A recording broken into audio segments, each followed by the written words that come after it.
we begin with our chief foreign correspondent, Trey Yingst, who's live on the ground in Tel Aviv, where there are air sirens that are blaring right now. Trey, we're going to get straight to you. Yeah, Lawrence, there were just sirens sounding across central Israel, and those white streaks of smoke that you see on the screen right now, that is our camera live capturing Israel's missile defense systems, and you hear those explosions there right now. The fire's being intercepted overhead. The Iranians are responding in real time to these U.S. and Israeli strikes against their country. A senior Israeli official telling Fox News that Iran's supreme leader, the Ayatollah Khamenei, and Iran's president, Masoud Pezeshkian, were targeted. A battle damage assessment is ongoing at this hour to determine if those strikes were successful. It's not just Tel Aviv that is now taking incoming ballistic missile fire. It is Haifa in the northern part of Israel, Beersheva, and you hear those booms in the distance as this fire is still being intercepted. And another one there. And yet another one. The fire is getting more intense towards central Israel. And millions of Israelis at this moment, guys, are in bomb shelters. They are following the instructions from Israel's Home Front Command. But you heard those remarks from President Trump. He says that this will be intense and ongoing. He spoke directly about the regime and to the people of Iran, telling them that they have a historic opportunity. This was an operation that we saw coming, months and months of planning. The USS Gerald R. Ford aircraft carrier off the coast of Israel just arrived yesterday in the Eastern Mediterranean, and this gave the Americans and the Israelis that final puzzle piece to move forward with this operation. And just as we speak here, I just want to show you on phones, you can see the amount of fire that Israel is taking right now. All of these lines are rocket and missile alerts that are going to the Israeli people across this country as they wait and shelter. The president was very clear in his language. A war has now erupted in the Middle East. The Iranians are not just targeting Israel, they are targeting U.S. forces in a variety of Gulf countries, including Bahrain, explosions reported in Saudi Arabia, in the UAE. And so now the region braces for what comes next. Israeli air defense systems remain on high alert. And there is a real understanding that this is not an operation that will last just for today or tomorrow. It will take days, but coordination is taking place at the highest level. One other interesting thing that we learned from a senior Israeli official is that among the target list of individuals were commanders responsible for the mass murder of civilians in Iran earlier this year. President Trump was clear on Truth Social after the regime cracked down on those demonstrations that the Americans had the backs of the Iranian people. And today we saw President Trump and Israeli Prime Minister Benjamin Netanyahu ordering this operation against the Iranian regime, targeting the country's leadership, significant buildings, ballistic missile launching positions, and a variety of command and control centers inside of Iran. But again, the latest information here in Israel, the country remains under ballistic missile fire at this hour. As you saw, they're live on our cameras. And the country of Israel, like the United States, is bracing for days of war ahead. Guys? Hey, Trey, do you have any sense of these are missiles or are they drones or are they both? Have they give you in any of your alerts updates on what you're being hit with? These are ballistic missiles, and what's interesting is they're firing in much smaller volleys than we saw during the 12-day war.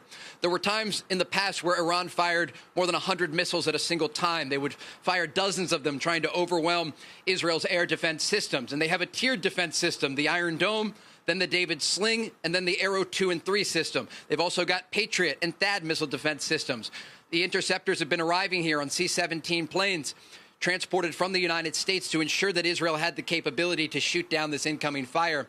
And it's clear that Iran is not able, at this point in the war, to overwhelm those air defense systems. There have been no reports of casualties in Israel. There have been a few reports of impacts in rural areas, but no major damage to this country so far, despite the incoming ballistic missile fire. Now, Israel is not just looking east. They're also looking north, and they're looking south. In the north, they're looking at the Iran-backed Lebanese militant group Hezbollah that, according to intelligence officials I spoke with this week, still has thousands of rockets and missiles that they could fire against Israel. You also have the Houthis in Yemen, who have the ability to launch drones and missiles against this country. And so this is just beginning. And Israel has to look in all directions, including into Iraq and Syria, where Iran has Shia militias that have the capability to target population centers here. And so this is a regional war that is now developing. We understand that American and Israeli strikes will continue against the Iranian regime. Israeli officials being very clear, they are looking to decapitate the Iranian regime, take out the leadership, the Ayatollah, the president, and other senior military commanders that are capable of threatening U.S. forces in the region and creating this sense of instability across the Middle East that President Trump has been trying to avoid.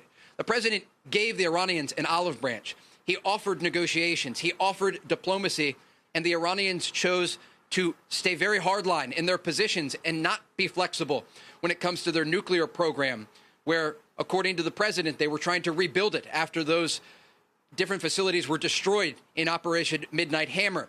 Also, Iran's expanding ballistic missile program, a threat to the United States and Israel, and the support of regional proxies. It was the protesters, though, at the beginning of this year internally in Iran that really flipped the switch in the region, that got these conversations started again, but also got that military buildup underway.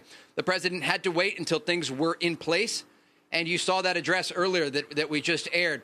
The president is very clear in his statement. This is a war, and it's a war aimed at destroying the threat of the Iranian regime that has spent the past 47 years trying to destabilize the Middle East. And as the president started with the ceasefire inside Gaza and also trying to end wars around the world, he is looking to try to build something in the region that lasts. And it was the Iranian regime that was really standing in the way of that peace project that is centered around the Board of Peace. And so, again, to zoom out here, what we know right now, American and Israeli strikes against Iran are expected to continue in the days ahead. The Iranians are already responding, targeting U.S. forces in Gulf countries. They're also targeting Israel with ballistic missiles, and the region waits to see what comes next in the hours and days ahead. Guys? So, Trey, just to drill down on some of your reporting, we saw some of the public statements from countries like the UAE. Is that to be expected? Because we also see that Iran is now targeting those people. And many analysts say that you hear from many of these countries, especially in the Muslim world, that they support the president's actions privately, but they don't want to do it publicly because of some of their people that may perhaps be radicals. What do you know? Yeah, absolutely. Look, there were many people in Iran. Iran is a country of 90 million people. And we saw how they took to the streets of their country earlier this year, and they were met with live ammunition. 32,000 people, according to President Trump, were slaughtered in a matter of days. And that was a red line for President Trump. It was also a red line for the region. And there were so many Iranians that we were talking to. They were getting to Starlink terminals, and they were getting messages out to us. I was talking in the Kurdish areas of Iran, in the western part of the country, and we didn't even know for so many days the true extent of the brutality of the Iranian regime, because they were not only slaughtering their civilians, they were cutting the internet so that the world couldn't see what was happening. And so we were spending all of the time possible to try to get around those internet blocks, and people were bravely connecting on Starlink, and they were sending voice notes and images that they could get out. And I think what the president here, to give you some analysis of his remarks and what the region believes right now, there were a variety of options on the table. We were speaking with intelligence officials in the United States and also in Israel over the past 2 weeks, and they kept presenting to us, we can't tell you what's going to happen, but there are a variety of options on the table. This is largely seen as the biggest decision. This is aiming toward regime change in Iran. There's no other way to say it. Mm-hmm. They have targeted Iran's supreme leader and Iran's president, along with a number of military officials, in an effort to bring down this regime that has threatened not just U.S. forces, but U.S. allies across the region.